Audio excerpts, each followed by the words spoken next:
తండ్రి అయిన దేవునికి మహిమ కలుగునుగాక. ప్రభువును ప్రియరక్షకుడైన యేసుక్రీస్తు నామంలో సహోదరి సహోదరులందరికీ నా హృదయపూర్వకమైన వందనాలండి. మంచిది, చిన్న ప్రార్థన చేసుకుని కార్యక్రమం ప్రారంభించుకుందామండి. పరిశుద్ధుడైన ప్రియ పరలోకపు తండ్రి, మహోన్నతుడా, దయగలిగిన తండ్రి, గత కాలమంతా నీ పిల్లలైన మమ్మల్ని అందరినీ మీ కృపగల హస్తాల నీడలో మమ్మల్ని భద్రపరిచి నేటికి మీరు మాకు అనుగ్రహించిన క్షేమాన్ని, సంతోషం బట్టి మీకు కృతజ్ఞతలు తండ్రి. ఈ సమయంలో మీ కుమారుడైన క్రీస్తు ప్రభు శిలువ శ్రమలు, ఆ సాతాను చేత శోధింపబడిన తీరును మేము ఆలోచిస్తూ ఉన్నాం. దానిలో భాగముగా మా తండ్రి రెండవ శోధనగా అధికారపు శోధన గురించి కొద్ది మాటలు మాట్లాడటానికి ఇష్టపడుతున్న తండ్రి, మీ ఆత్మ సహాయం చేయండి. అర్థమవ రీతిలో తెలియపరచడం నన్ను సాధనంగా నీ బిడల కొరకై వాడుకోనండి. వినబోతున్న ప్రియులందరూ ఆధ్యాత్మిక మీరు బలపరచుమని, వినిన మాటలో పరమార్థాన్ని గమనించుకొని మీ చిత్తమేమో ఎరిగి మీకు ఇష్టకరం జీతం జీవించటానికి మమ్మల్ని అందరినీ మీ ఆత్మచేత బలపరిచి దీవించుమని యేసు నామం నడుచున్నాను తండ్రి, ఆమేన్. మంచిదండి ప్రియ దేవుని పిల్లలారా, మనం లెంట్ డేస్ ఈ శ్రమల శిలువ ధ్యానాలు మనం ఆలోచించుకుంటూ వస్తున్నాం. దానిలోని భాగముగా ఈరోజు క్రీస్తు ప్రభుల వారు ఆ సాతాను చేత శోధింపబడినటువంటి రెండవ శోధన, దానిని బట్టి కొద్ది నిమిషాలు మనం ఆలోచించడం ప్రయత్నించేద్దామండి. ఏంటా రెండవ శోధన గురించి అని అంటే, ప్రియమైన వర్లరా, అధికారపు శోధన. అధికారం కూడా శోధనేనండి. చూద్దాం, వాక్యాన్ని చదివి శోధన లేక దీవెన, ఆ అధికారం వల్ల యేసు ప్రభు మరి మనకేం చెప్పాలని తండ్రి దేవుడు ఆ సాతాను చేత శోధింపబట్టడానికి అప్పగించాడో ఆ దానిలో ఉన్న పరమార్థాన్ని మనం కూలంకుషంగా క్లుప్తముగా ఆలోచించడానికి ప్రయత్నించేద్దామండి. వాక్యం చదువుకుందాం. చూడండి, లోకరాసు సువార్త 4వ అధ్యాయము 5వ వచనం నుండి కొద్ది వచనాలు 8వ వచనం వరకు నేను చదువుతున్నానండి. లూకాసు సువార్త 4వ అధ్యాయము 5వ వచనం అండి. అప్పుడు అపవాది ఆయనను తీసుకొని పోయి భూలోక రాజ్యములన్నిటిని ఒక్క నిమిషంలో ఆయనకు చూపించి, ఈ అధికారమంతయు ఈ రాజ్యముల మహిమంతయు నీకిత్తును, అది నాకు అప్పగింపబడి ఉన్నది, అదెవనికి నేను ఇయ్యగోరుదునో వానికిత్తును, కాబట్టి నీవు నాకు మ్రొక్కితివా, ఇదంతయు నీదగునని ఆయనతో చెప్పింది. అందుకు యేసు, నీ దేవుడైన ప్రభువునకు మ్రొక్కి ఆయనను మాత్రమే సేవింపవలెను అని వ్రాయబడి ఉన్నదని వానికి ప్రత్యుత్తరము ఇచ్చెను. ఏమండి, ఈ రెండవ శోధన అధికారపు శోధన. ఏమంటున్నాడంటే దుష్టుడు యేసు ప్రభుని యేసు ప్రభుకి ఒక్క నిమిషంలో భూలోక రాజ్యములన్నీ చూపించేసాడట. అంటే ఇప్పుడు మనం అనుకుంటున్నాం కదా, టెక్నాలజీ, కంప్యూటర్ టెక్నాలజీ, టక్ టిక్ టిక్ అని నొక్కితే అమెరికాలో ఉన్నటువంటి ప్రెసిడెంట్తో మాట్లాడవచ్చు అన్నట్టు మనం అనుకుంటున్నాం కదా. ఈ టెక్నాలజీకి ముందే దుష్టుడు యేసు ప్రభుకి ఒక్క నిమిషంలో మొత్తం భూలోకమంతా కూడా గిర్రని చూపించేసాడట. వాడు చూపించకముందే దేవుని యొక్క శక్తి ఏంటో తెలుసా? ఆయన కనిదృష్టి లోకమంతా సంచారం చేస్తుంది, ఆయన కనపడని సృష్టం ఏది ఉంది?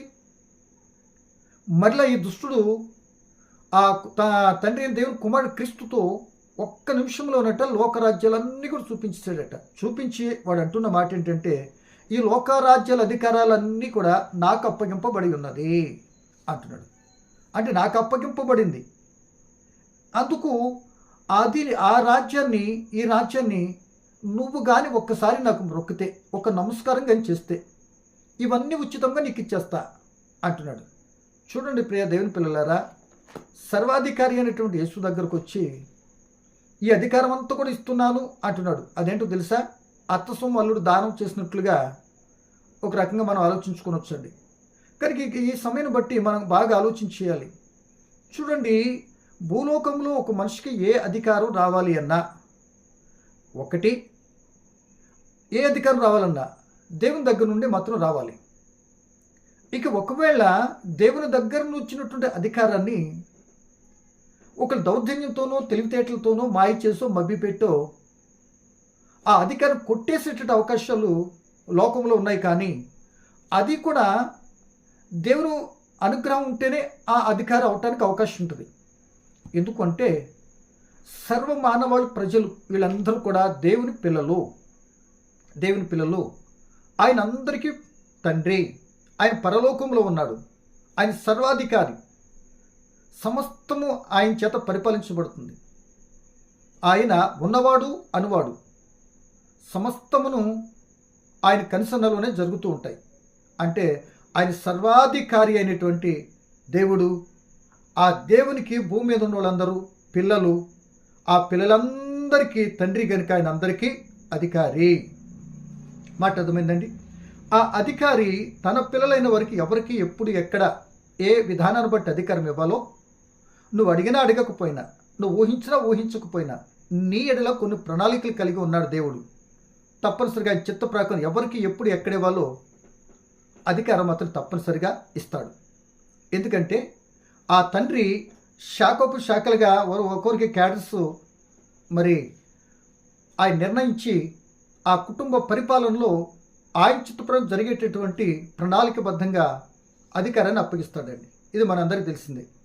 చూడండి ప్రియ దేవుని పిల్లలారా, ఈ అధికారాన్ని బట్టి ఇప్పుడు ఎందుకు దుష్టుడు మాట్లాడుతున్నాడు? ఈ అధికారము దేవుని నుండి వస్తుందని చెప్పాను కదా. ఆ ఒక్క మాట ఒకసారి చదువుకుంటా ప్రయత్నం చేద్దాం. చూడండి, మరి రోమపత్రిక 13వ అధ్యాయము 1వ వచనం నుండి 1-2 వచనాలు చదువుతానండి. బాగా ఆలోచించండి. ఈరోజు నిజంగా ఇప్పుడు జరుగుతున్న పరిపాలన పరిస్థితులలో దుష్టుని హస్తం ఏ విధంగా పనిచేస్తూ అధికారం కొరకు ఎన్ని అడ్డదారులు తొక్కిస్తున్నాడో మనిషిని దైవ గ్రంథం చక్కటి వివరణ మీకు ఇస్తానండి. ఈరోజు చాలామంది చెప్పేసి ఉంటారు, కానీ దేవుడు మనిషికి ఒక్కొక్క తలంతుని ఇస్తాడు. ఒకరికి 5 ఇచ్చాడు, 2 ఇచ్చాడు, 1 ఇచ్చాడు. ఏ తలంతులో ఏ వ్యక్తిని ఏ విధంగా వాడుకొని మాట్లాడిస్తాడో ఆ సందర్భం బట్టి కాలానుగుణంగా ఆ మాటలు ఆ వ్యక్తులకు ఆ సమాజానికి తెలియపరుస్తాడండి. అది మనందరికీ తెలుసు. కనుక నాకంటే గనులు గొప్పవాళ్ళు చక్కగా చెప్పుండొచ్చు, కాదనట్లే. వారికంటే గనుణ్ణి కాను, నేను నేర్చుకుంటున్నానని నాడు నేడు ఎప్పుడు చెప్పుకుంటూనే పోతా. కనుక ఆ నేర్చుకున్న ఒక మాటను మనం పంచుకుంటున్నామంటున్నాను, మీకు చెప్పేది నాకు కూడా వర్తిస్తుంది అనే సంగతులు కూడా అటువంటి జ్ఞానోదయంతో కూడా ఆలోచించి నోరు తెరుస్తానండి. నేను గమనిస్తుంది, ఇక్కడ ఏ అధికారమైనా సరే పరలోకపు తండ్రి దగ్గర నుండి రావాలి.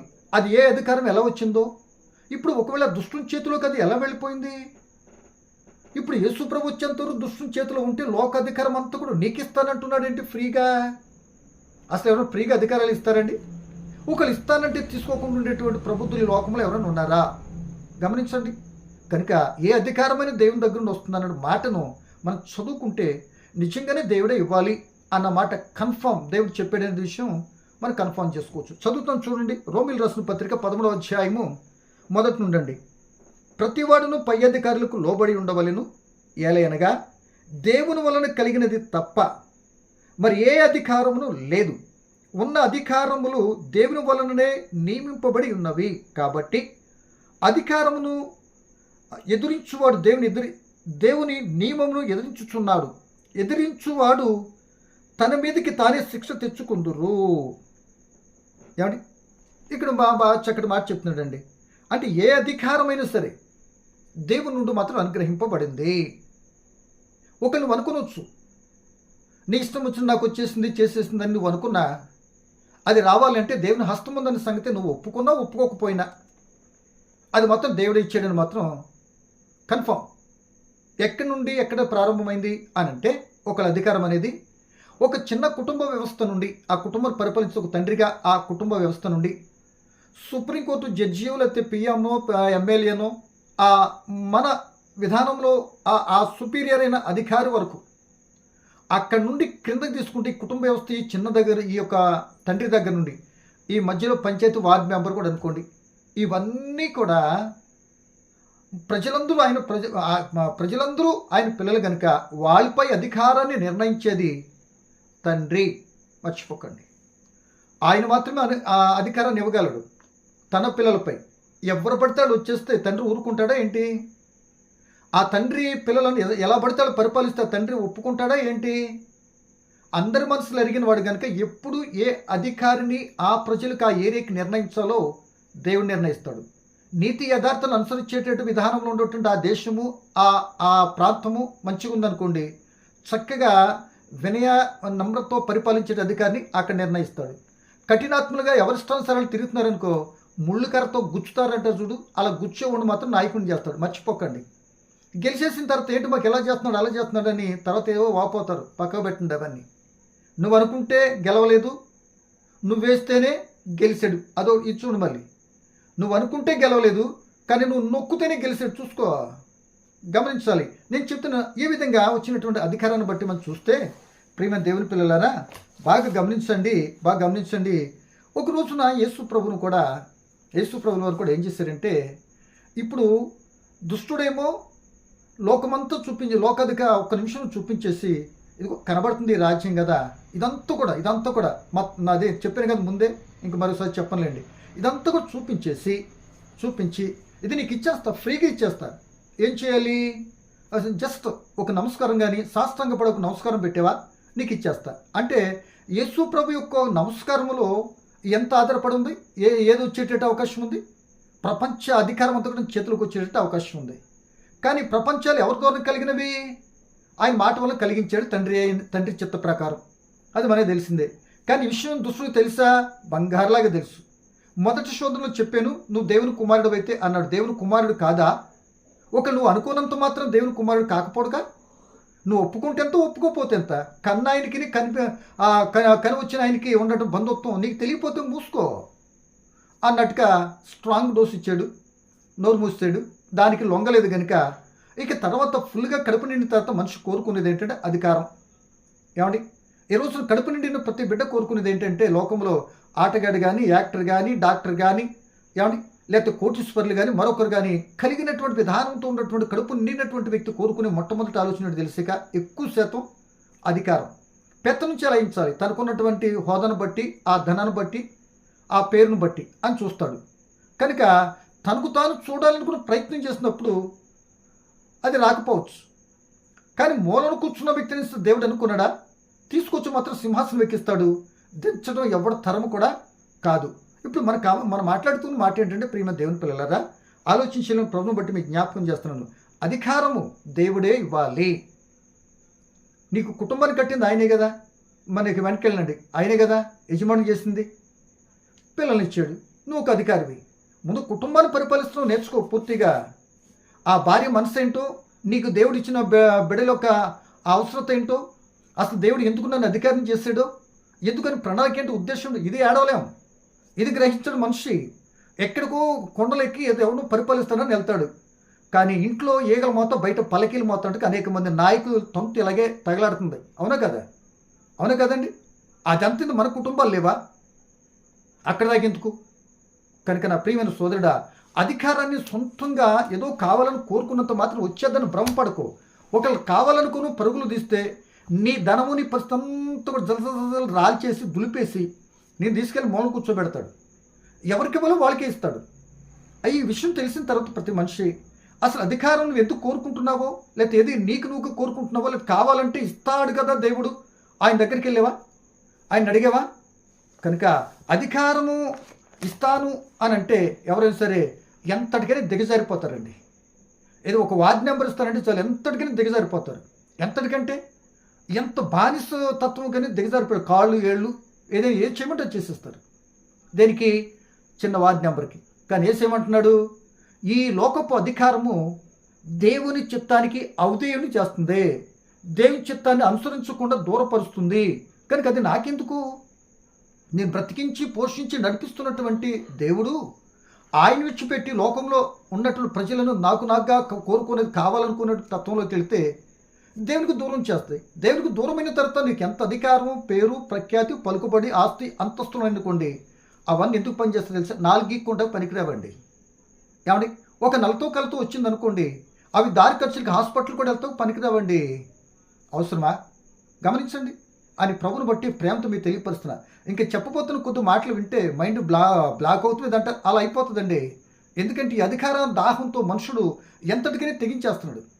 ఏమండి, ఒక రోజున ఇలాగే అధికారము ఇచ్చేతను దుష్టుడంటే ఆ రెండో శోధనలో నువ్వు నమస్కారం చేయి అంటే నమస్కారం చేస్తే ఇశ్రాయేల్ ప్రజలు ఏమని చెప్పాడు దేవుడు?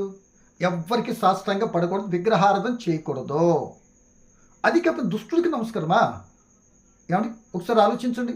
అంటే ఇంతగా మోసం చేసి కొట్టేసుకున్నటువంటి ఆ అధికారాన్ని ఫ్రీగా ఇచ్చేస్తాడట. ఇప్పుడు ఫ్రీగా నమస్కారం పెడితే ఇప్పుడు ఏమైనట్టు? యేసు ఓడిపోయినట్ట. ఏమండి, యేసుకి అధికారం కోసం వచ్చాడు యేసు ఎందుకు పరీక్షింపబడ్డాడు? తన నీతి యావత్తు జరిగించడానికి పరీక్షించబడుతున్నాడు. దానిలో భాగం ఇది అధికారం. లొంగని వారు ఎవరున్నారు? ఏమండి, లొంగని వారు ఎవరున్నారు? కనుక తిండికి లొంగిపోయేట కొందరు ఉన్నారు, అధికారానికి లొంగిపోయే కొందరు ఉన్నారు. ఇక డంబపు మాటలతో పలికేటువంటి మాటలతో పైకి లేసి కింద పడేటువంటి మరికొందరు ఉంటారు. కనుక ఏ కోవలో మనం ఉండడం చూసుకుంటానికి ఇది అండి. ఎప్పుడో జరిగిపోయిన స్టోరీ అండి ఇది. 2000 సంవత్సరాల క్రితం జరిగిన స్టోరీ అండి. ఇప్పుడు మనం ఎందుకు చెప్పుకుంటున్నామంటే అది రిటర్న్గా ఉన్నది కనుక ఆ జరిగిన స్టోరీ నువ్వు కళ్ళారా చూడకపోయినా రిటర్న్గా రాయించిన పరిశుద్ధాత్ముడు రాసిన వారు వ్యక్తులైనా దేవుడు రాయించాడు కనుక దేవుని మాట నమ్మి మనం చదువుతున్నాం. ఎందుకు చదవాలి, ఎందుకు వినాలి అంటే నేటి కాలపులో ఉన్న ప్రజలకు బుద్ధి కలగటానికి, బుద్ధి మార్చుకోవటానికి, బ్రతుకులు సరి చేసుకోవటానికి, ఆయన చిత్తము వెనక బ్రతకటానికి లేఖనాలు నీకు నాకు చేతులు పెట్టాడు. కానీ మనం ఏం చేస్తాం తెలుసా? బడా ఎక్కువ కదా మనకి. అటు చదివితే ఇటు వదిలేస్తాం. కరెక్ట్ కాదు. నీకే అధికారం ఇచ్చాడంటే ఒకవేళ అధికారం ఇచ్చాడనుకో తాట తీస్తాడు. ప్రతిదీ లెక్క చెప్పాలి ఆయన ముందు. ఈ భయం ఉందంటారు అధికారులు అనే వాళ్ళకి? ఉందో లేదో చూద్దాం. ఈరోజు కొద్దిగా 35-40 దాకా వెళ్ళినా ఒకే ప్రసంగం చేయటానికి చూడండి, అందరినీ కదిలిస్తా. చరిత్ర ప్రకారం అధికారాన్ని కదిలిస్తా, బైబిల్ ప్రకారంగా చరిత్రలో జరిగిన స్టోరీని కదిలిస్తా. నేటి నాయకులు, రాజకీయ నాయకులకు నడుతున్నటువంటి నా అధికారం కొరకు ఎంత అరువులు చేస్తున్నారో జ్ఞాపకం చేస్తా. ఎందుకు ఈ అధికారం యేసు ప్రభువులో ఎందుకు వద్దన్నాడు? అది ఒక నీకు నాకు కావాలంటే పోనీ ఇది ఎలా వస్తుంది? ఇట్లాంటి విషయాలు కన్నా అవి తెలిస్తే ప్రియమైన వల్లరా, అధికారిగా ఉండటం కంటే ప్రశాంతం కూర్చున్న భగవంతుడు, ప్రభా నీకు వందనాలు నాయనా, నన్ను కాపాడుతున్నా చెప్పుకుంటూ దాని అంత ఉత్తమైనటువంటి మరొకటి లేదండి. కనుక ప్రియమైన దేవుని పిల్లలరా, ఒక రోజున ఇలాగే ఆయన లోకం చూపించేసి నమస్కారం చేస్తే ఇస్తానన్నది ఎందుకు చేయలేదంటే ఇశ్రాయేలీలు ఎవరికి శాస్త్రంగా నమస్కారం చేయరు.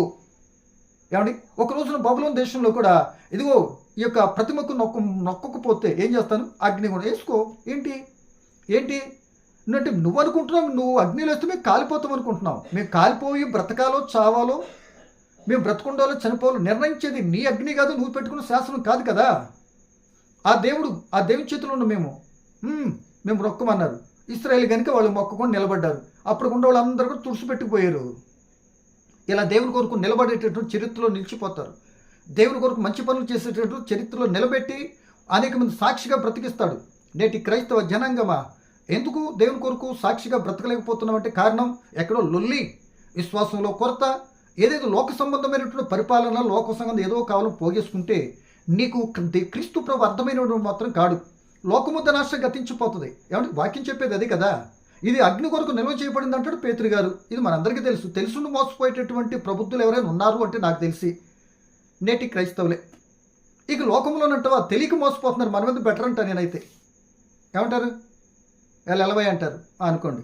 కనుక నా ప్రేమ దేవుని పిల్లలరా, ఆలోచించేయండి. కనుక ధర్మశాస్త్రం నెరవేర్చడానికి వచ్చిన కనుక అలా మొక్కనన్నాడు. ఓకే.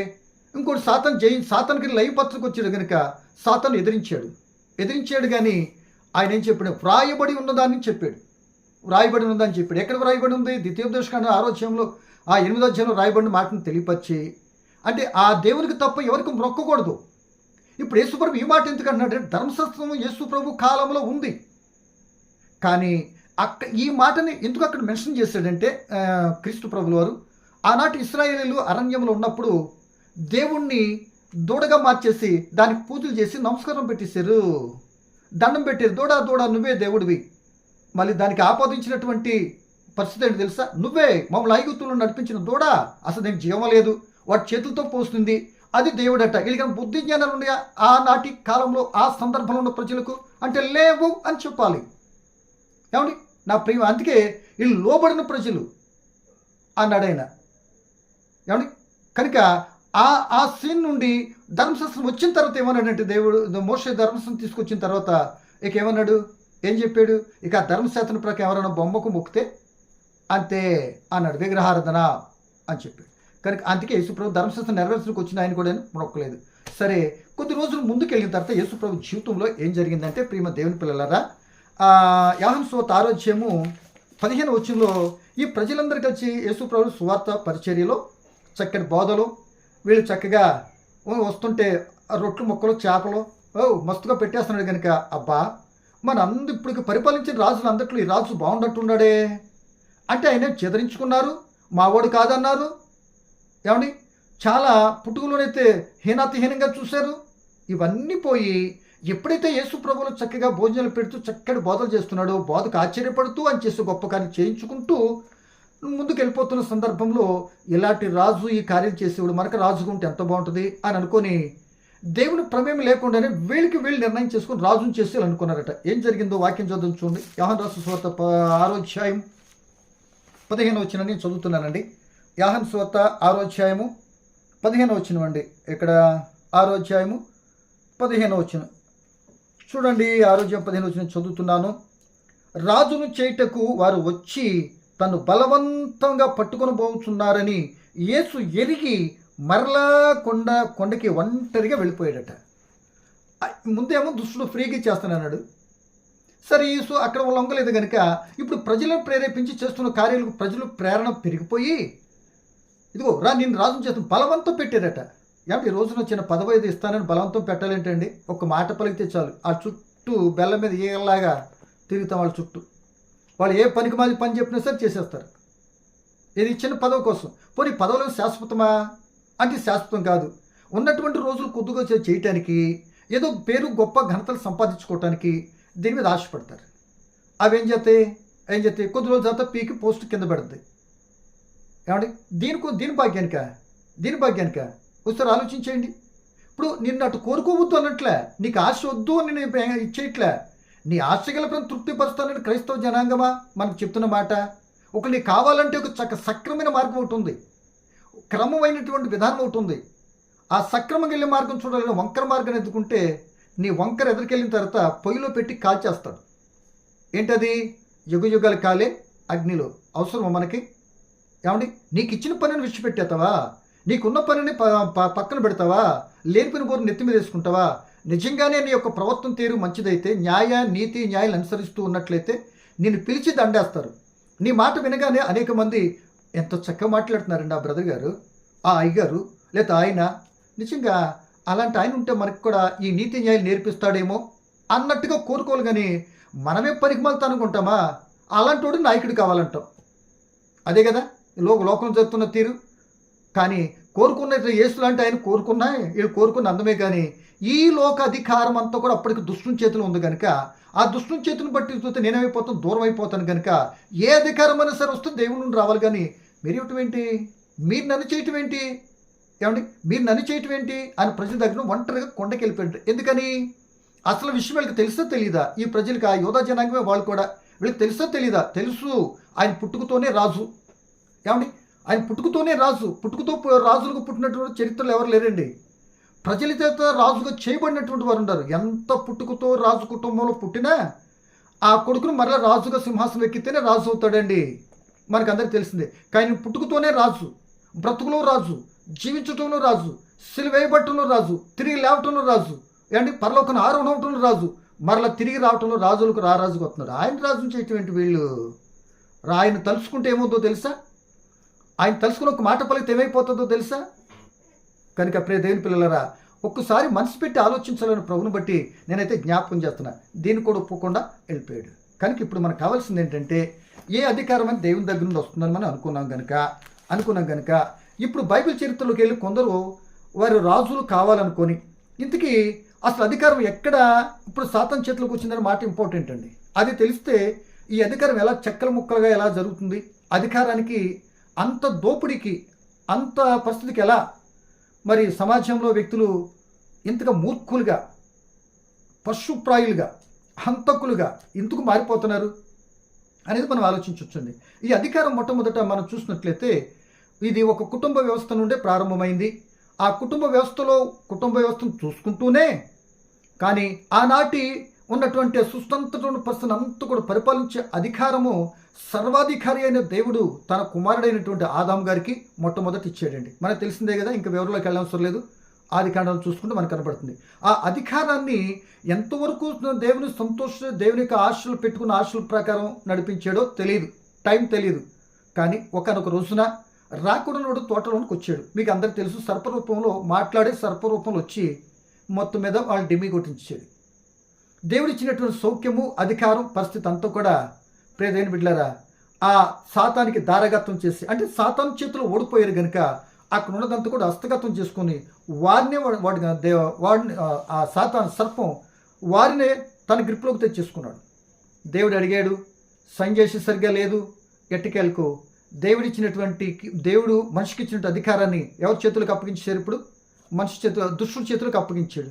నాటి నుండి యేసు ప్రభు వచ్చేంత వరకు దుష్ట పరిపాలనతోనే మొత్తం అంతా కూడా జరుగుతుంది. కానీ ఆ దుష్టును జయించి అధికారం నుండి ఏమన్నా విడిపించడం కానీ, ఆ అధికారానికి వేరే బ్రతికేటటువంటి అధికారం స్పష్టత చెప్పినటువంటి వారు కానీ, ఆ ఆదాం గారి దగ్గర నుండి కడపటి ఆదాము వచ్చి సాతాను ఇస్తున్న అధికారానికి కాల తన్నేంత వరకు అధికారం మీద మోజుతో ఎంతోమంది ఎన్ని ప్రాణాలు అధికారం కొరకు ఎన్ని రకాల పరిస్థితులు జరిగాయో మనకి బైబిల్ చరిత్రలో ఒకరినిద్దరు మనం చూడవచ్చు.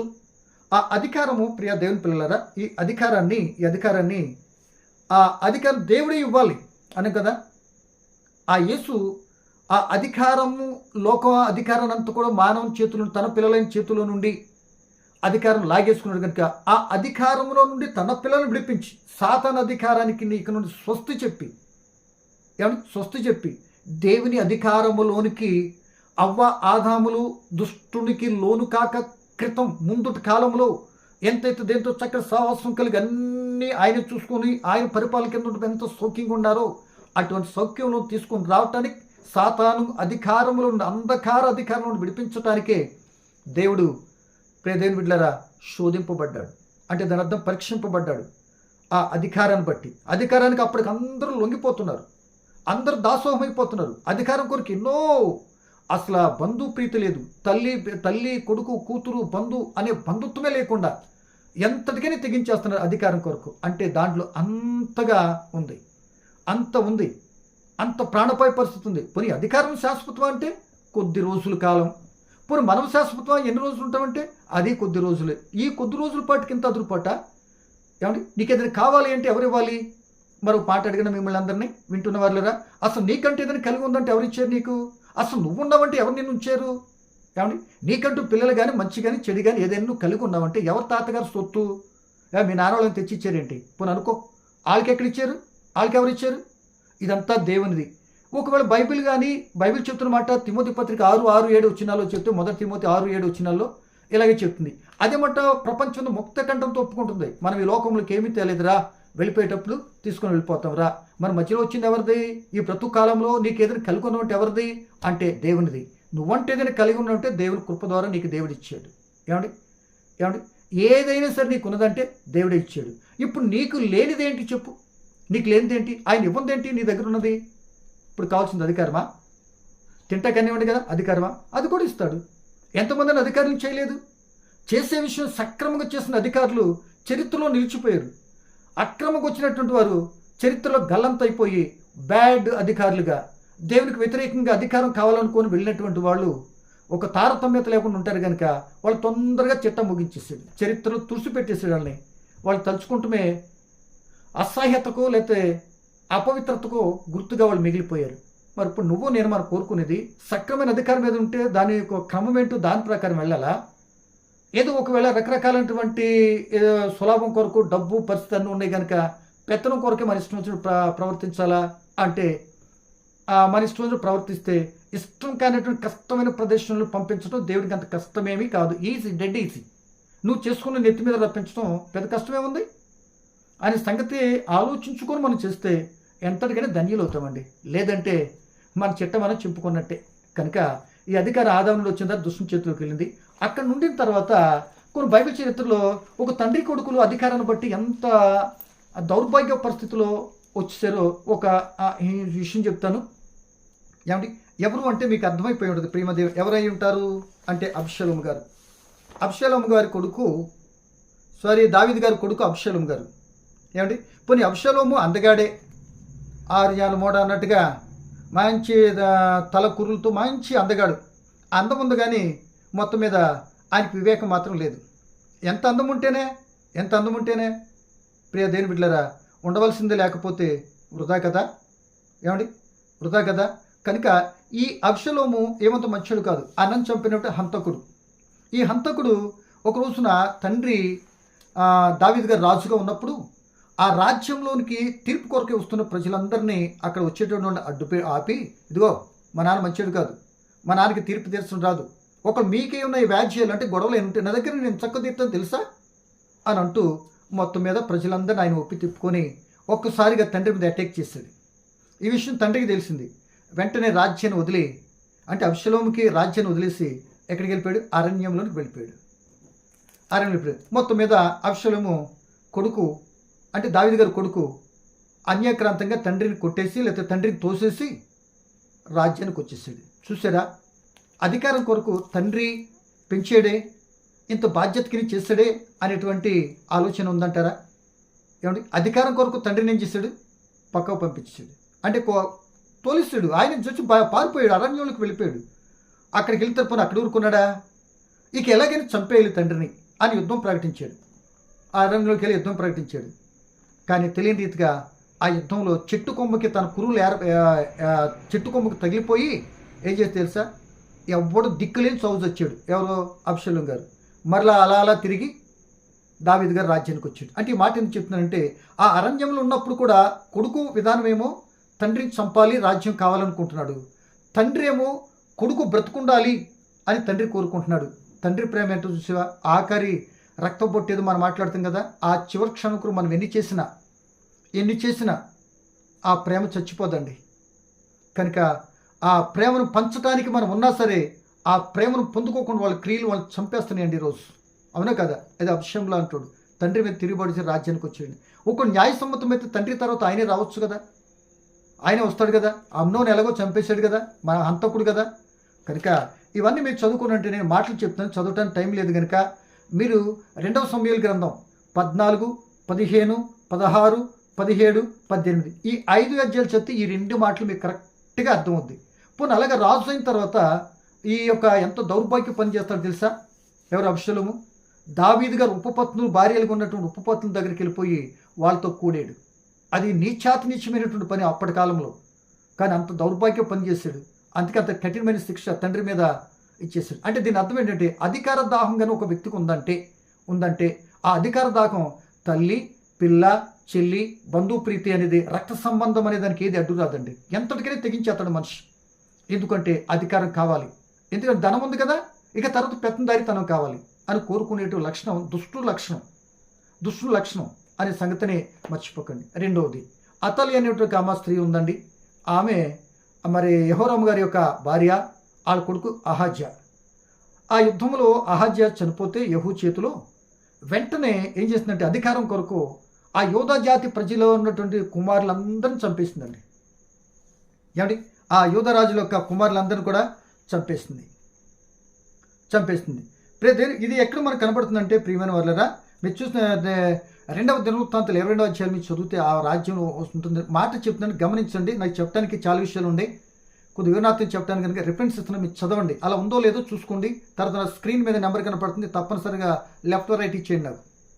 ఏమండి, నేను తీసుకుంటానండి, సరి చేసుకుంటాను ఉంటే. కనుక నా ప్రియమైన దేవుని పిల్లలరా, ఇక్కడ కనబడుతున్న మాట 2వ దినవృత్తాంతం 22వ అధ్యాయంలో మీరు చదువుకుంటే, ఆ యోధా జాతి మగపిల్లలందరినీ చంపేసి 7 సంవత్సరాల అతలియా, అన్యురాలు అయినటువంటి ఆ యొక్క సీదోను పట్టణస్థుల అన్యురాలు ఆ దావీదు గారికి వాగ్దానం చేస్తున్నటువంటి యోధా రాజ్యం మీద, మహామహులు వెళ్ళినటువంటి రాజ్య సింహాసనం మీద 7 సంవత్సరాలు అన్యురాలైనటువంటి అతలియా ఒక స్త్రీకి వెళ్ళిందండి అన్యాయంతో.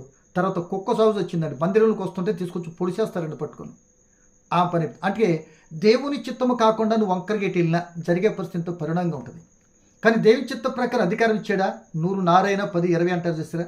ఆ అధికారాన్ని చెక్కు చెదరకుండా దేవుడు తీసుకొచ్చి సింహాసనం మీద పెడతాడు దావీదులాగా. ఏమండి? కనుక ఒక్కో మాట నేను చెప్పనండి. చరిత్రలోకి వెళ్తాను ఇప్పుడు. మన మామూలుగా చరిత్రలోకి. షాజహాన్ తెలుసు కదండి. షాజహాన్ తెలుసు కదా. అది ఆనాటి కాలంలో పరిపాలించిన రాజుల కాలాల్లో షాజహాన్ భార్య ముంతాజ్. ఆ ముంతాజ్ గారు ప్రసవ దినాల్లో చనిపోద్ది. ఆ సమయంలో వేరే పెళ్లి చేసుకోకుండా షాజహాన్ గారు ఏమండి చక్కగా పిల్లల కొరకు త్యాగం చేసి పిల్లలందరూ చక్కగా పెంచుతూ రాజ్యాన్ని పరిపాలిస్తున్నాడు. బాగుంది. దీంట్లో పెద్ద కొడుకుని ఔరంగజేబు ఏం చేశాడు తెలుసా? దరిద్రుడు. ఏమండి అంటే అధికారం కొరకు ఆ మాట మాట్లాడానండి. అధికారం కొరకు కొన్ని పెద్దోడు కనుక షాజహాన్ తర్వాత అధికారం ఈయన అవ్వచ్చు. కానీ ఒక్క దుష్టాలోచన వచ్చేసి తండ్రిని బంధించి జైల్లో పెట్టేసి షాజహాన్ని ఏమండి ఈ కొడుకు తోబుట్టులైనటువంటి అన్నదమ్ములందరినీ చంపేసి రాజ్యానికి వచ్చాడు. ఏం గడించాడు? హఠాత్ మరణమే కదా. ఆయన కూడా అదే కదా. కనుక ఇలా ఏది కావాలనుకున్నా దేవుని చిత్త ప్రకారం మనం ఆలోచించి రావడానికి ప్రయత్నించేయండి. ఇలా సాక్ష్యాలు ఎన్నో ఉన్నాయి బైబిల్లో కానీ పరిస్థితుల్లో కానీ. కనుక ఇక లోక సంబంధమైన పరిస్థితిలోకి వద్దాం ఒకసారి. ఈ లోకంలో ఇప్పుడు పరిపాలన జస్ట్ ఇప్పుడు జరుగుతున్నటువంటి ఖాళీదే కదా. ఎలక్షన్ గొడవ వచ్చేసింది కదా. ఈ ఎలక్షన్ గొడవలో ఎలా ఉంటుందంటే ఎవరు నాయకులు అవ్వాలన్నా ఏం చెప్పుకున్నప్పుడు మనం తప్పనిసరిగా నాయకుడు అవ్వాలి అంటే ఎవరు కృప ఉండాలి? దేవుడి కృప ఉండాలి. ఈ నాయకులందరూ ఏం చేస్తారంటే ప్రేమ దేని బిడ్డలారా, నేను నాయకుడిని అవ్వాలి అని అనుకుంటాం. అవ్వాలి అనుకోవటం తప్పు అని నేను చెప్పట్లే. ఏమండి? కానీ ఇద్దరిలో ఎవరో ఒక్కరే అవుతారన్న సంగతి, ఇద్దరు అంటే ఎంతమంది చేసినా ఒక్కరే నాయకుడు అవుతారన్న సంగతి మనందరికి వాళ్ళకి అప్లై చేసిన కూడా తెలుసు, నొక్కే మనకు కూడా తెలుసు. ఏమండి? కనుక ప్రేమ దేవుని పిల్లలారా, ఇక్కడ జరిగేది ఏంటంటే అధికారం కొరకు ప్రతిపక్షము మామూలుగా అధికార పక్షం తిట్టుకోవటం, ఒకరికొకరు దుమ్మెత్తి పోసుకోవటం, తర్వాత హామీల మీద హామీలు ఇచ్చేయటము, ఎన్నో చెప్పుకుంటూ వచ్చేస్తారండి. ఎందుకంటే ఇక ఈ అధికారం కొరకు ఏం చేస్తారంటే వీళ్ళు నిజంగా చూడండి ఎంత, నాకైతే చెప్పడానికి కూడా ఇలా ఉంది.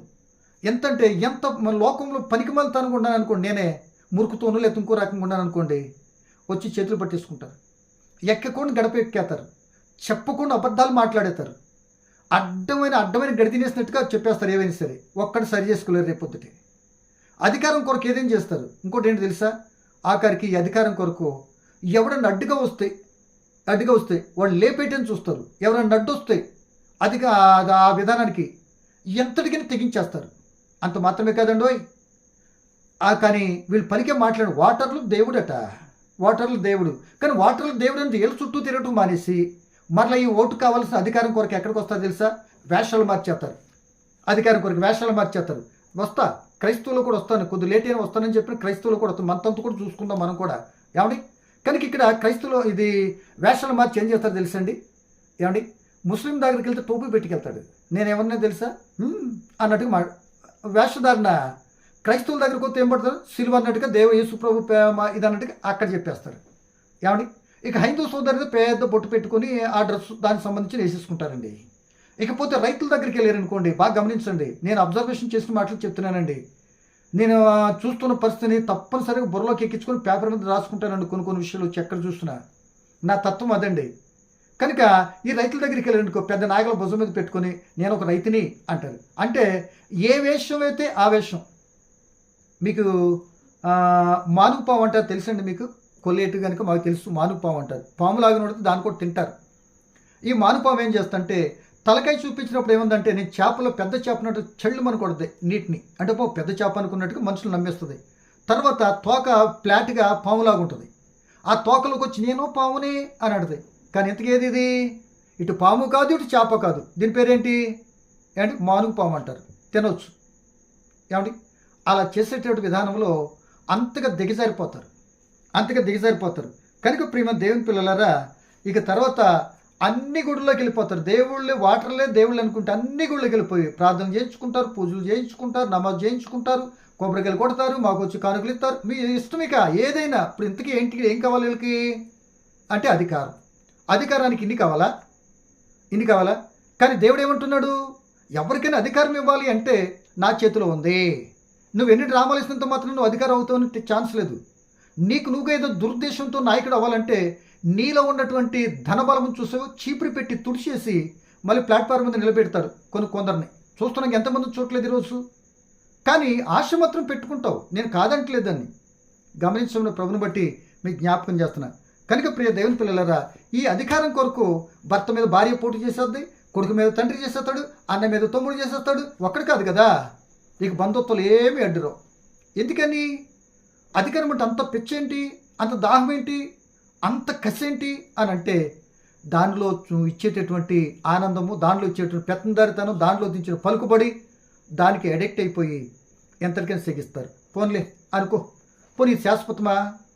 కొన్ని రోజులు బడాయి కోసమా ఇది? ఏమండి ఏమంటే నువ్వు నాయకుడు అవ్వకపోతే పనులు చేయలేరా? ఏలేమంటారు తెలుసా? ఏదైనా చేయాలి అంటే అధికారం ఉంటే చాలా చేయొచ్చు. ఎవరు చెప్పాడు నీకు? యేసుబాబుకి ఏ అధికారం ఉందని ప్రపంచ దేశ చరిత్రలో నిలిచిపోయాడు. ఏమండి అసలు యేసుప్రభు చేసిన దానికి ప్రపంచ దేశ చరిత్రలో నిలిచిపోయి అందరూ ఆయన వైపు చూసేటటువంటి ఘనతకెక్కాడంటే ఏం చేశాడు? ఏ ఒక్క ప్రభుత్వ నాయకుడు అయ్యాడైనా?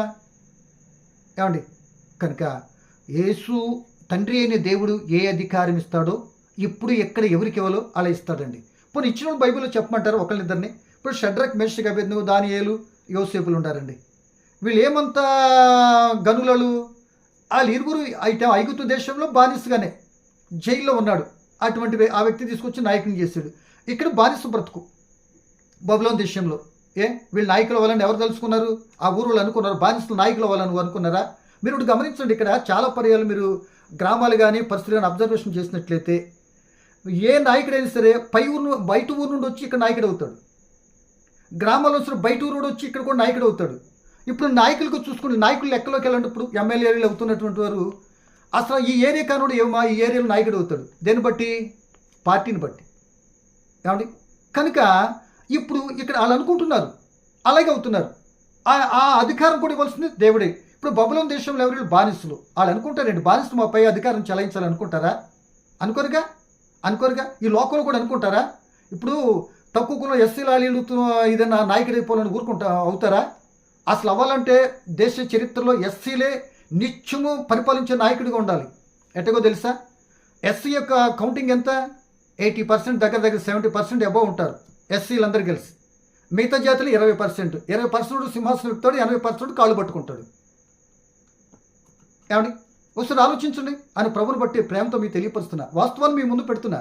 కనుక నా ప్రియమైన సోదరులారా, ఇలా దేవుడు ఇవ్వాలి అంటే ఇప్పుడు బబులోన్ దేశంలో సింహాసనం పెట్టించాడు. పొరుగురుగా ఉన్నటువంటి వాళ్ళు బానిసలు. వాళ్ళు దించగలిగారా? దించడానికి ప్లాన్ చేశారు. ఏది? దానియేలు గారిని ఏం చేశారు? ఆ దించాలనుకున్నోడు తీసుకెళ్ళి ఆ సింహాల బోన్లో పడితే మొత్తం కుటుంబం అంతా కూడా మొక్కలుగా తినేసి సింహాలు. ఏమండి కుక్క కాటికి చెప్పు దెబ్బ అన్నట్టుగా.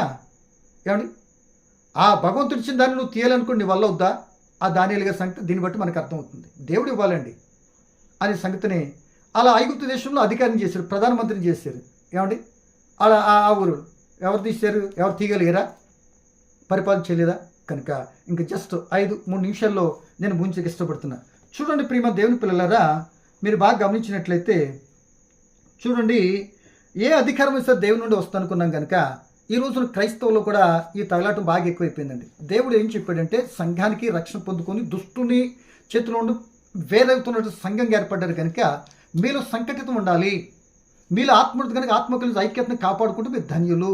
ఐక్యత ఉండి కలిసి ఉండాలి. మీరు చేసేవి ఈ లోక సంబంధమైనవి కాదు, లోకానికి వేరయ్యి జీవిస్తూ మీరందరూ కలిసి ఉంటే ప్రపంచమంతా కూడా మీ వైపు చూస్తుంది అనేది దేవుని యొక్క ఉద్దేశం. కానీ మనం ఏం చేస్తాం? సంఘాల్లో లగాయత్తు. ఏమండి అక్కడ పదవుల కాడ నుండి ఒక సంఘ పెద్ద కాడ నుండి తణుకులాట. ఏమండి తర్వాత గ్రూపులు పెట్టుకున్నాం కదా, ఏది? ఆ గ్రూపు ఈ గ్రూపు, దీని నుండి దాని మొక్కలు, దీని నుండి దాని శాఖలు అని చేసుకొని ఒకరి మీద ఒక దుమ్మెత్తు పోసుకుంటూ నేను నాయకుడిని. అసలు నేను చెప్పుకుంటూ ఏంటండి? నలుగురు కూడుకున్నాం అనుకోండి, దావీదు ఈసారి నువ్వు ఉండి కొన్ని నడిపించినానా అని వయసును బట్టో అనుభవం బట్టో నీతి యథార్థను పరిపాలిస్తున్న వ్యక్తిని బట్టో ఆటోమేటిక్గా దేవుడు ఎలక్ట్ చేస్తాడు. ఏదో ఎవరితోనో ఒక వ్యక్తితో మాట్లాడి. కానీ నువ్వుగానే గోడు పుట్టానాలి. ఈ 10 మందిని నేను గంటేసుకుంటే నేను నాయకుడిని అయిపోతా, ఈ 10 గంటేసుకుంటే నేను అవుతా. ఎన్ని రోజులు చేస్తారు? ఏ దేవుని చిత్తమా మనం చేసేది? దేవుడు ఎన్నిక చేయాలనుకున్నప్పుడు దేవుని చిత్త ప్రకారం నేను వెళుతున్నానా, నా స్వార్థంతో మాట్లాడుతున్నానా, చేస్తున్నానని క్రైస్తవుల మీద దేవుని వాక్యం అనుసరిస్తున్నట్టు మనకే అర్థం కాకపోతే లోకానికి ఏం చెప్తాం అని ప్రశ్నిస్తున్నాను.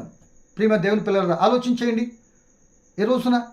కనుక ఈ అధికారాన్ని బట్టి వీళ్ళు పార్టీషన్, ఒకరంటే ఒకటి గిట్టదు. మళ్ళీ మనం అందరం ఎవరుమే? దేవుని సేవకులమే. ఈ నాయకులందరూ ఎవరికి నాయకుడు అవ్వాలని ఎవరు చేస్తాం? మనమే ప్రార్థన చేస్తాం వాళ్ళకి. వాళ్ళు అంటున్నారు, మన ఈ మధ్యన ఒక సిస్టర్ గారు అన్నారంట, మీరు ఎంతమంది గ్రూపులు మీకే ఐక్యత లేదా అన్నారట. చావాలు పట్టుకొని ఇక అబ్బాయి మాకేం లేదనుకొని మాటలు చెప్పేవాళ్ళు ఎక్కువైపోయారు. వాస్తవం ఒప్పుకోరు. కనుక నా ప్రియమైన దేవుని పిల్లలారా, ఆలోచించాలని ప్రభుని బట్టి మీకు జ్ఞాపకం చేస్తాను. ఈ సమయంలో గమనించండి. దేవుని వాక్యాన్ని బట్టి నేను మోయించడానికి ఇష్టపడుతున్నా. ఈ గ్రూపు విషయం ఇది కానీ అలా మనం వెళ్ళిపోయినట్లయితే మనకే ఒక విధానం లేకపోతే దేవుని నామం మన మధ్యన అభాషణ పాలవుతున్నది. ఎందుకంటే అవమానపరచబడుతున్నది. దేవుని కలిగిన మనమే అధికారం కొరకు పరుగులు తీయటం ఏంటి? అధికారం కొరకు పరుగులు తీయటం ఏంటి? దేవుని బిడ్డగా నువ్వు సర్వెంట్ ఆఫ్ గాడ్, నువ్వు ఒక సేవకుడివి, ఒక పాలేరివి. ఆ పనిని అంటే దాని అర్థము సువార్త చెప్పడం, దేవుని యొక్క దాసుడివి. ఆ దాసుడిని ఎప్పుడు సింహాసనం ఎక్కించాలనుకుంటాడో ఆయన ఎక్కించేంత వరకు వెయిట్ అండ్ సీ. తొందరపాటు ఎందుకు? అంతుకాదు అనేక రకాలైనటువంటి ఉచ్చులో చిక్కుపోతున్నాం. అంతుకాదు అనేక నోళ్ళలో ఇడే పాస్టర్ పరికమల పాస్టర్ అనిపించుకున్న మాటకి అర్హులమైపోయినట్లుగా ప్రవర్తిస్తున్నాం కదా. వద్దండి. చూడండి కొనుక్కోదు. నీ పని నువ్వు జాగ్రత్తగా చేసుకుంటూ వెళ్ళి చుట్టుపక్కల ఉన్న పాస్టర్స్ అందరు కనబడుతున్నారు అనుకోండి, వాళ్ళందరూ కనబడుతున్నారు కదా, ఎవరి క్యారెక్టర్ ఏంటో నా క్యారెక్టర్ ఏంటో పక్కన వాళ్ళకి తెలుసు. ఇలా నలుగురు కలిసారనుకో, మన అందరిలో కొద్దిగా ఆయన ఆత్మీయులుగా ఉంటాడు, వాక్యం బాగా చెప్తాడు, ఆ అన్న అయితే బాగుంటాడు, మనం కొద్దిగా ఆయన సలహాలు తీసుకుని ముందుకెళ్దాం అని తెలియని రీతిగా ప్రేమాభిమానాలతో నీ నెత్తి మీద కిరీటం పెట్టేటట్టు ఉండాలి. అది దేవుడు ఎన్నిక చేసినట్టు ఎన్నికలా కనపడుతుంది. అలాగే చేస్తాడు సౌలుని కావాలనుకున్నారని, అలాగే చేస్తాడు దావీదు గారిని, అలాగే చేస్తాడు ఎంతోమంది రాజుల్ని. మంచిగా ఉండాలి, చెడుగా ఉండాలి, పక్కన పెట్టండి అది. కనుక ఇప్పుడు మనకు కావాల్సిన మాట ఏంటంటే, ప్రేమ దేవుని పిల్లలు ఆలోచించేయండి. కనుక అధికారం కొరకు కంగారు పడకండి. అధికారం శాశ్వతం కాదు అండి, ఉన్నాడు కొన్ని రోజులు. దీని కొరకు కంగారు పడి శాశ్వతమైనటువంటి అధికారాన్ని, ఆ పరలోక రాజ్యము, ఆ స్వతంత్రాన్ని పోగొట్టుకోకండి. అధికారం కొరకు కంగారు పడకండి. ఏదైనా ఇస్తానంటే, ఏదైనా చేస్తానంటే, ఒక వార్డు నెంబర్గా ఉంటానంటే, నేనైతే నాకు అసలు యాక్సెప్ట్ చేయనండి. నేను నాకు కూడా ఏదో అన్నారు, నీకు నమస్కారం బాబు, మీరు దండం పెడతాను అనుకుని నేను ఆగిపోతాను. నాకు అవసరం లేదండి, నాకు అవసరం లేదు. అందుకే ఎక్కడ పిలిచినా రాకపోవటం కారణం అదే. కొన్ని విషయాలు వాళ్ళకి అర్థం కావట్లేదు, ఎలా తప్పించుకుందామా అని. ఫస్ట్ అన్నాను, ఇప్పుడు వద్దు అంటాను. నాకు అవసరం లేదు.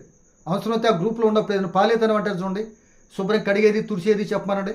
నెంబర్ 1గా శుభ్రంగా ఎవడు చీలంత నీట్గా చేసి సహోదరులకి సర్వీస్ చేస్తా. That is my Dzire. కనుక నా ప్రియమైన సోదరుడ సహోదరి ఆలోచించేయండి. కనుక అందుకే యేసు ప్రభువుల వారు అన్నారు, ఏయ్ సతనా, నువ్వేటువంటి అధికారం? నువ్వు ఇవ్వాలా నాకు అధికారం ఏంటి? నీ బాడీ నువ్వు పెత్తనొచ్చి నాకు అధికారం నేను తీసుకోవాలా? నేను ఎలా నా లెవెల్, నా రేంజ్ అంటూ తెలుసుగా నీకు. నేను దేవుని కుమారుని. మరి దేవుని కుమారుని అయితే దేవునికి ఉన్నటువంటి స్టేటస్ పరిస్థితులు నాకు ఉంటాయి కదా. అందుకే నా తండ్రి ఏమన్నాడు తెలుసా, భూమి మీదను పరలోకంలో సర్వాధికారం ఉంది. ఆ అప్రాలు నువ్వు ఇస్తే నేను తీసుకుంటావేంటి? అల్లుడు సొమ్ము అత్త సొమ్ము అల్లుడు దానం చేసినట్టుగా నీకే దిక్కు లేదు. నువ్వు ఎవరి దగ్గర తెచ్చుకున్నావు, అది ఎప్పుడు ఊడిపోద్దో తెలియదు. దాని నుండి ఎప్పుడు నిన్ను ఎవరి చేసేటటువంటి అధికారం నా ముందు నిలబడే రోజు నువ్వు లెక్క చెప్పాలి. చర్మ తీసేస్తా, నువ్వు నాకిస్తావా అన్నట్టుగా ఎదిరించినట్టు కాకుండానే నాకు అవసరం పో అన్నట్టుగా, నేను నీకు మొక్కాల్సిన అవసరం లేదని స్మూత్గా బ్లేడ్తో కోసినట్టు కోసాడండి. కనుక దాన్ని బట్టి లోకంలో జరుగుతున్న స్టోరీ ఏంటంటే, చీట్లు అన్నీ ఒడిలో వేయబడతాయి, తీర్పు దేవుని దగ్గర. ఇప్పుడు జరుగుతున్నటువంటి కలెక్షన్ ఈ ఇట్లు ఇక్కడ తలబడుతున్నటువంటి చీట్లన్నీ ఎక్కడ వేయబడతాయి? ఒడిలో వేయబడతాయి. ఆ మాట చదివి నేను ముగించేస్తానండి. సామెతల గ్రంథం 16:22 వచ్చింది. సామెతలు 16:22 నేను చదువుతాను చూడండి. సామెతలు 16:22 అని చెప్పాను కదండి. ఈరోజు కొద్దిగా ఎక్కువ వద్దన్నాను. తప్పనిసరిగా వినండి, ఆలోచించండి. అధికారం కొరకు కంగారు పడకండి. ఇంట్లో ఉన్న అధికారం చూసుకుందాం ముందు. మన కుటుంబం సరిగ్గా ఉండదు ఏమండి, క్రైస్తవులు మరీ జాగ్రత్తగా చూసుకోవాలి. నా భావన చదువుతున్నానండి. సామెతలు 16:33 చీట్లు ఒడిలో వేయబడును, వాటి వలన తీర్పు యెహోవా వశంలో ఉంది. అంతే కదా. ఇప్పుడు నొక్కేయని ఎవరు నొక్కుతున్నారు? మనమే మనకే ఇచ్చాడు అధికారం. కానీ ఎన్నిక చేసుకునేటప్పుడేమో బుద్ధి ఉండదో, ఎన్నిక అయిన తర్వాత పట్టించుకుంటుందని ఏడుస్తాం. డబ్బులు అమ్ముకుంటావా? నేను మొన్న ఎలక్షన్ కూడా నాకు వద్దు బాబు అన్నా, కానీ కంపి కుదరదు అనుకో, నాకు ఇచ్చారు. ఏం చేస్తావు? చేత పట్టుకున్నా. ఇప్పుడు అనుకుంటున్నా నేను, ఇక్కడ ఓట్లు అమ్మబడవు అని ఫ్లెక్సీ ఒకటి తీసుకొచ్చి నా ఇంటికి కట్టాలని చూస్తున్నా. నువ్వు కూడా కట్టగలవా? తప్పనిసరి చేసి చూపిస్తా. ఇక్కడ ఈ ఇంట్లో ఓట్లు అమ్మబడవు. ఎవరొచ్చినా వందనాలు. నాతోడు సహోదరులు ఇరువురు ఏ పార్టీ అయితే నాకు అనవసరం. నాకు నాతోడు వందనాలండి, అలాగే నేను ఇప్పుడు చీట్లన్నీ ఒడిలో పడుతుంది కదా, ఆ ఒళ్ళోకి వేసేటప్పుడు నా మనసు ఇటు మారదో అటు నొక్కేస్తా అంతే. ఆ తీర్పు ఆయన చూస్తాడు. లెక్కలన్నీ ఓపెన్ చేసేటప్పటికి ఎవరు నెగ్గాలి ఎవరు పోవాలి అనేది ఆయన నిర్ణయిస్తాడు. అది దేవుని ప్రణాళిక. ఆ ప్రణాళికలో ఆయన ఉండాలనుకుంటే ఆయన నిర్ణయిస్తాడు. ఎందుకు నేను నాకు తొందరపాటు? కనుక కొద్ది పెద్ద మనసుతో ఆలోచించి అధికారము అనే దానికోసం అరులు చాచకండి. లోకధికారం దేవునికి దూరం చేస్తుంది. అది మతపరమైన విషయంలో కూడా దేవుని దూరం చేస్తున్నావు, దగ్గర చేస్తున్నావు. మనం చేసే క్రియలు మీ క్రియలు మీకే, నా క్రియలు నాకే సాక్ష్యం చెప్తున్నాయి. ఐక్యత ఉంటుందా అనేది మనం కూడా చూసుకుంటూ, అధికారం కొరకై యేసు ప్రభు ద్వారా మనకు నేర్పించింది ఏంటంటే, అధికారం కొరకే ప్రజలు ఈ విధంగా అయిపోతారు. కనుక దయచేసి చూసుకోండి. అటు వెళ్ళకండి. దుష్టుడు ఎన్నో ప్రలోభాలు చెప్తాడు, నిన్ను భ్రమపరుస్తాడు. నీకు అది ఇస్తానని చెప్తాడు. ఎందుకంటే నమ్మశక్యమైన మాటలు, ఇవ్వలేనటువంటి వాగ్దానాలు, అమలుపరచలేనటువంటి వాగ్దానాలు ఎన్నైనా సరే భ్రమలో చూపించి, భ్రమపరిచి, భ్రాంతి సత్యాలుగా చెప్పి మోసగిస్తాడు. కంగారు పడకండి. దయచేసి ఒకటి ఆలోచించండి. ఒకవేళ అది కానీ ఆ అధికారం ఏదైనా వస్తే నేను ఏం చేయగలుగుతాను? నాకు అంత స్టెబిలిటీ ఉందా? ఆ విధానంలో దేవుని కుటుంబం నేను చేయగలనా? లేకపోతే అధికారం వచ్చింది కదా స్వార్థంతో ఏదైనా వెళ్ళిపోతే అది నాకు, నా కుటుంబానికి పరిస్థితులు వెనకాల అది ఎంత భయంకర శిక్ష తెచ్చిపెడదని ఎప్పుడైనా ఆలోచించారా? ఏమండి, అది అపకీర్తి పాలు చేస్తేమో కదా. లేదా ఆ పదవి వచ్చేటప్పటికి ఇన్ని అడ్డమైనటువంటి మరి గడ్డి తింటామో, ఇన్ని రకాలు మాట్లాడతామో, నోరు మామూలుగా ఉండదు కదా. జాగ్రత్త పిల్లరా. అధికారం అంత ప్రమాదం ఉంది కనుక యేసు రాజుని చేస్తానని వద్దన్నాడు, అధికారం ఇస్తానన్న వద్దన్నాడు. నేను సేవకుడిని, నేను సేవ చేయటానికి వచ్చాను. నా పని నేను చేసుకుంటూ వెళ్తున్నాను. ఒక లేదని అధికారం ఇవ్వాలి అనుకుంటే తప్పనిసరిగా ఆయన చివరాఖరికి ఆ పని అంతా ముగించిన తర్వాత నాకు ఇచ్చిన అధికారం ఏంటో చేసి అంటున్నాడు, ఈ భూమి మీద పరలోకంలో కూడా మత్తయి సువార్త 28:18 సర్వాధికారం ఇచ్చాడు. ఆయన ఇచ్చి నన్ను ప్రేమించి నా పనిని చూసి నా యొక్క ఆయన చేసిన ఆయన ఇచ్చినటువంటి పనిని ఫుల్ఫిల్ చేసినప్పుడు ఆయన ఆనందపడి నాకు అధికారం ఇచ్చాడు. మరి మనమైతే ఆయనకి దుఃఖాన్ని కలిగజేసి వంకర రూట్లు ఎన్నుకొని మనం ఆనందపడతానని చూస్తున్నాం. ఆనందపడతానని నువ్వు అనుకుంటున్నావు కనుక నీ కళ్ళంటే రక్త కన్నీరు రప్పించడం పెద్ద కష్టం కాదనుకొని మొత్తం దులుపుతున్నాడన్న సంగతి ఎంతమందికి తెలుసు? వద్దు. అధికారం కొరకు పరిగెత్తకండి, కంగారు పడకండి. ఏదైనా ఇవ్వాలి అనుకున్నాడా? ఆల్రెడీ నీకు అధికారం ఇచ్చింది. ఒక సంఘమా, ఒక కుటుంబమా, ఒక చిన్నదే కుటుంబంలో నలుగురు అన్నదమ్ముల మధ్యన ఒక పెద్దవా, ఇట్లాంటి విషయాలన్నీ కూడా నీకు ఇచ్చాడు. ఏదో ఒక అధికారం లేకుండా, ఏ అధికారం లేకుండా ఎవ్వరూ లేరు భూమి మీద. అందరికీ ఇవ్వాల్సినటువంటి సామర్థ్యతను పట్టించాడు. ముందు అక్కడ చూసుకుంటున్నట్లయితే వీళ్ళందరిపై పెత్తనం ఎలా చేయాలనేది ఈ కుటుంబ వ్యవస్థను బట్టి నీ కుటుంబాన్ని సరిగ్గా కరెక్ట్గా చూసుకుంటే 100 మంది అదే కుటుంబం అనుకునే భావన నీకు కలిగినప్పుడు 100 మంది మీద నేను అధికారం చేస్తాడు.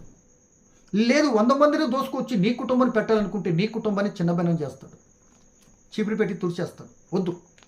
దేవుడు ఇస్తే తీసుకుందాం, ప్రార్థన చేయండి. లేదా క్రైస్తవులు కూడా లేదా ఇంకో దేవుని సన్నిధిలో ఎదగండి. దేవుడి ఇచ్చిన పనులు నమ్మకంగా ఉందాం. అప్పుడే దేవాలు ఇచ్చేదాని కొరకు మనం చూద్దాం. ఇప్పుడు ఇచ్చిన దానికి లెక్క చెప్పాలి, నువ్వు అడుగుతున్న దానికి లెక్క చెప్పాలి అనే సంగతిని గుర్తెరిగి జాగ్రత్త. అధికారం కొరకు వద్దు అన్నాడు. యేసు ఎందుకు వద్దు అన్నాడంటే, అది నువ్విచ్చిందైతే నీవు నమస్కారం చేయమన్నా కనుక నేను మొక్కేననుకో, నా దేవుని ఇప్పుడు దాకా 40 దినాలు వ్రతం కూడా పాడైపోతుంది. ఆ కడపటి మొదటి ఆదాం చేసిన పని నేను చేస్తే ఇక దేవుని చిత్తమే లేకుండా, పాపికి రక్షణ లేకుండా పోతుంది. అది చేయొద్దన్నాడు కనుక ఆయన ఆజ్ఞను పాటిస్తూ ఈ దుష్టుడు వచ్చిన దాన్ని చీగొట్టి నువ్వు ఇష్టమేంటి నాకు అధికారం అని వద్దన్నాడు. అందుకే అది న్యాయసమ్మతమై నీకు అనుకూలమై అది దైవ సంబంధం ప్రార్థన పూర్వక ఏదైనా ఒక అధికారం ఏదో చెయ్యని అన్నప్పుడు పెద్ద మనసుతో ప్రార్థన పూర్వకంగా ఆలోచించి ఏం చేయాలి ప్రభు అని అడిగి అప్పుడు ఒక డెసిషన్ తీసుకో. అది నిలుస్తుంది. ఆ నిలబెట్టిన నేను గౌరవిస్తారు, ఘనతకెక్కుతావు. అనేక మందికి న్యాయసమ్మతమైనటువంటి అధికారం అంటే ఇలా ఉండాలని నీకు ఇచ్చిన అధికారాన్ని బట్టి 100 మందికి ఆదర్శవంతంగా పరిపాలించే వ్యవహారమూర్తిగా అప్పుడు దేవుడు ఆత్మజ్ఞానం ఇస్తాడు. శరీర సంబంధమైన ఆత్మ సంబంధం సరే నీ మాటకి కట్టుబడి తల ఉంచుతారు. అందాది అధికారం కొరకు కంగారు పడకుండా దేవుని చిత్తాన్ని బట్టి ఏది ఇచ్చినా ఉన్నదాన్ని చక్కగా పరిపాలించుకుంటూ ఆయన చిత్తాన్ని సాగిపోయే కృప ఆత్మ తోడ్పాటు దేవుడు ఏమైనా కోరుకుంటూ ఈ మాటలు ముగిస్తున్నా. చిన్న ప్రార్థన. పరిశుద్ధుడా పరమ తండ్రి, అధికారాన్ని బట్టి మీ కుమారుడు క్రీస్తు ద్వారా మాకు నేర్పించిన కొద్ది పాటను బట్టి మీ స్తోత్రాలు తండ్రి. మాకు అధికారాలు కోరుకున్నట్లయితే ఎంతో ప్రమాద స్థితి తెచ్చుకుంటున్నామని, మాకు కోరుకునే అధికారాల్లో వాయవరుసలు లేకుండా, బంధుప్రీత లేకుండా ఎంతో భయంకర దుస్తుల అధికారం తెచ్చుకొని ఎంతోమంది భ్రష్టులైపోయారని మేము విన్నాం. మీ చిత్తాన్ని బట్టి అధికారాన్ని ఇచ్చినారు కనుక ఆ అధికారంతో ఉన్నప్పుడు గంతకెక్కారని చూసాం. లోకముల అధికారుల పరిస్థితులు ఎలా ఉంటున్నాయో కూడా మేము గమనించాం తండ్రి. లోకానుసారం పరిస్థితుల్లోనూ కాకుండా లోకానికి వేరైన పరిస్థితి కనుక నాయకులుగా అధికారులుగా అవ్వాలనే కాంక్షలోనికి వెళ్ళిపోయి మీ చిత్తం దూరం కాకుండా మీకు అనుకూలంగా చేయగలిగినటువంటి మాకిచ్చిన అవకాశాన్ని బట్టి ముందుకెళ్ళి భాగ్యాన్ని ప్రసాదించమని వినిన బిడ్డలందరినీ ఆలోచింపచేసి మీ నామానికి మహిమ తెచ్చుకోగలరని మరొక అవకాశం ఉంటే కలుసుకున్నందుకు నీ కృప అందరితో వచ్చి నడిపించమని యేసు నామమున ప్రార్థన అడిగి వేడుకుంటున్నాము మా తండ్రి, ఆమేన్. ప్రియమైన వాళ్ళరా, తప్పనిసరిగా కొద్ది కష్టమైన ఈ వీడియో వినండి, కొందరు పంపించండి. సత్య సంబంధమైన ఆలోచనతో ముందుకెళ్ళి ఆత్మ తోడ్పాటు దేవుడు మనందరికీ కోరుకుని మరొక పర్యాయం హృదయపూర్వక వందనాలు తెలియజేస్తూ మీ నుండి సెలవు. Thank you. God bless you.